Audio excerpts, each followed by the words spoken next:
Hello friends, pure success study 91 के YouTube channel में मैं अंकित वर्मा आप सभी का स्वागत करता हूं। फ्रेंड्स, आज हम बात करने वाले हैं ग्राम विकास अधिकारी 2016 में पूछे गए हिंदी के महत्वपूर्ण प्रश्नों के बारे में, जिसमें से पहला क्वेश्चन है कि सूरदास के गुरु कौन थे। सूरदास के गुरु कौन थे? रामानंद, रामदास, वल्लभाचार्य और विठलनाथ। तो सूरदास के गुरु कौन थे? तो यहाँ पर सी ऑप्शन आपका सही हो जाएगा। वल्लभाचार्य जो थे वो सूरदास के गुरु थे। अगला देखेंगे, छंद पढ़ते समय आने वाले विराम को क्या कहते हैं? छंद पढ़ते समय आने वाले विराम को क्या कहते हैं? गति कहते हैं, गति कहते हैं, यति कहते हैं, तुक कहते हैं या गढ़ कहते हैं?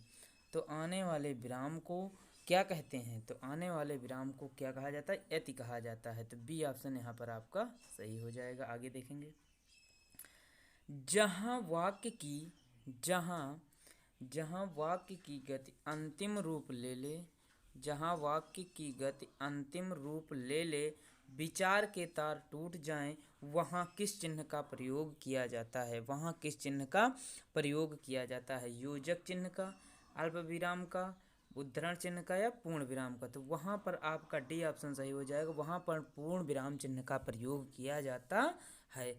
आमर्श क्या है? आमर्श क्या है? ये एक काव्य दोष है, एक संचारी भाव है, एक काव्य गुण है या एक अलंकार है? तो आमर्श जो है वह एक संचारी भाव होता है। यहाँ पर आपका बी ऑप्शन सही हो जाएगा। कौन सा? बी ऑप्शन सही हो जाएगा। आगे देखेंगे, कबीर दास की भाषा कौन सी है? कबीर दास की भाषा कौन सी थी? ब्रज भाषा थी, खड़ी बोली थी, कन्नौजी या साधु खड़ी? तो कबीर दास की जो भाषा थी वो आपकी कौन थी? डी ऑप्शन यहाँ पर सही हो जाएगा। साधु खड़ी जो थी वो कबीर दास की भाषा थी। डी ऑप्शन यहाँ पर आपका सही हो जाएगा। आगे देखेंगे, द्रौपदी का चीर का अर्थ है। द्रौपदी की चीर का क्या अर्थ है? नंबर एक, नारी का अपमान करना, सर्वनाक कार्य, कभी समाप्त न होना या सुंदर स्त्री? तो द्रौपदी का चीर जो होता है वो कभी समाप्त न होना होता है। मतलब यहाँ पर सी ऑप्शन आपका सही हो जाएगा। अगला देखिए, कूप मंडूक होना का अर्थ क्या है? कूप मंडूक होना का अर्थ क्या है? कुएं में गिरना, कुएं में गिरना या मूर्ख होना, कुएं में गिरना या मूर्ख होना, मात देना या सीमित ज्ञान अनुभव होना? तो यहाँ पर आपका जो होगा वो आपका डी ऑप्शन सही हो जाएगा। कौन सा सही हो जाएगा? डी ऑप्शन आपका यहाँ पर सही हो जाएगा।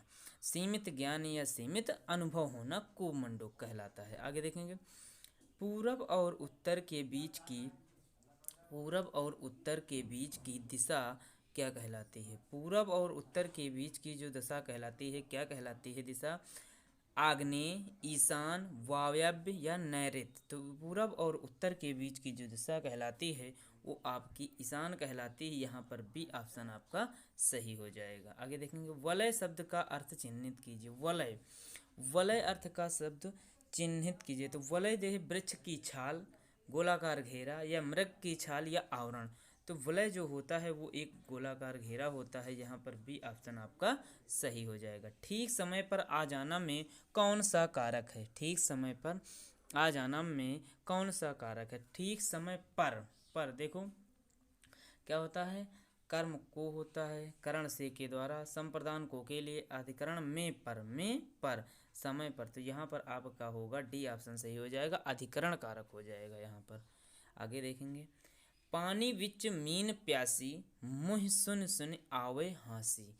पानी विच मीन प्यासी, मुँह सुन सुन आवे हाँसी में अलंकार कौन सा है? नंबर एक ऑप्शन है विभावना अलंकार है, अतिशयोक्ति अलंकार है, विशेषोक्ति अलंकार है या उपमा अलंकार है? तो यहाँ पर जो आपका होगा वो कौन सा अलंकार होगा ये बताइए आप लोग। क्या होगा वहाँ बताइए, क्या होगा? यहाँ पर आपका हो जाएगा सी ऑप्शन सही हो जाएगा। विशेषोक्ति हो जाएगा। क्या हो जाएगा? विशेषोक्ति अलंकार हो जाएगा। निम्न में से गंगा का पर्यायवाची नहीं है। कौन सा पर्यायवाची गंगा का नहीं है? मंदाकिनी, भागीरथी, कालिंदी या सुरसरिता। तो इसमें कौन सा गंगा का पर्यायवाची नहीं है? तो कालिंदी जो है वो आपका यमुना का पर्यायवाची है, ये गंगा का पर्यायवाची नहीं। मंदाकिनी, भागीरथी, सुरसती, सरिता ये सब आपके गंगा के पर्यायवाची हैं। सही वर्तनी शब्द का चयन कीजिए। चारों ऑप्शनों में जो वर्तनी सही है उसका चयन करना। अवनति, श्रृंगार, मुश्किल, मातृभूमि। तो देखिए कौन सी वर्तनी सही है। तो यहाँ पर आपकी जो वर्तनी सही है वो क्या होगी? श्रृंगार होगी। बी ऑप्शन यहाँ पर आपका सही हो जाएगा। आगे देखेंगे, समूहार्थक शब्द को चिन्हित कीजिए। समूहार्थक शब्द चिन्हित कीजिए।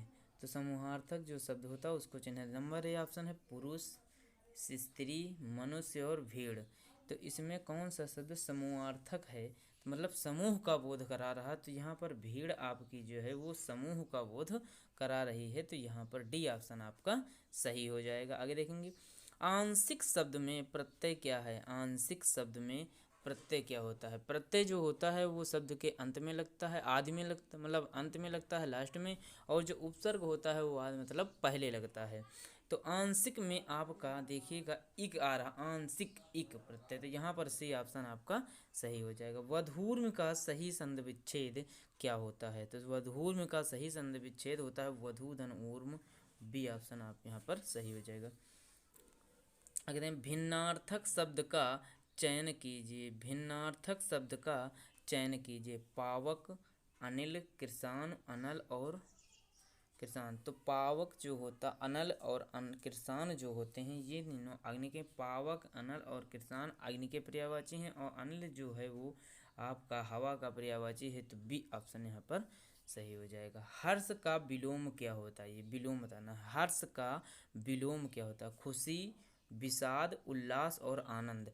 हर्ष का जो विलोम होता है वो विषाद होता है। बी ऑप्शन यहाँ पर सही हो जाएगा। कहते हैं गंदला, मैला, मलिन किस शब्द के पर्यायवाची हैं?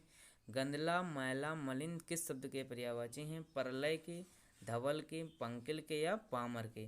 तो जो गंदला, मैला, मलिन जो हैं वो किसके हैं? वो पंकिल के पर्यायवाची हैं। परलय का अर्थ यहाँ पर विनाश होता है, धवल का अर्थ यहाँ पर उजाला होता है और पामर का दुष्ट या खल होता है। आगे देखेंगे, मंदिर, मंदिरा युग्म का उपयुक्त अर्थ वाला युग्म है। मंदिर और मंदिरा का पहला है पूंजा घर पुंजारी, घर सवारी, गुफा बड़ी गुफा, देवालय या देवशाला।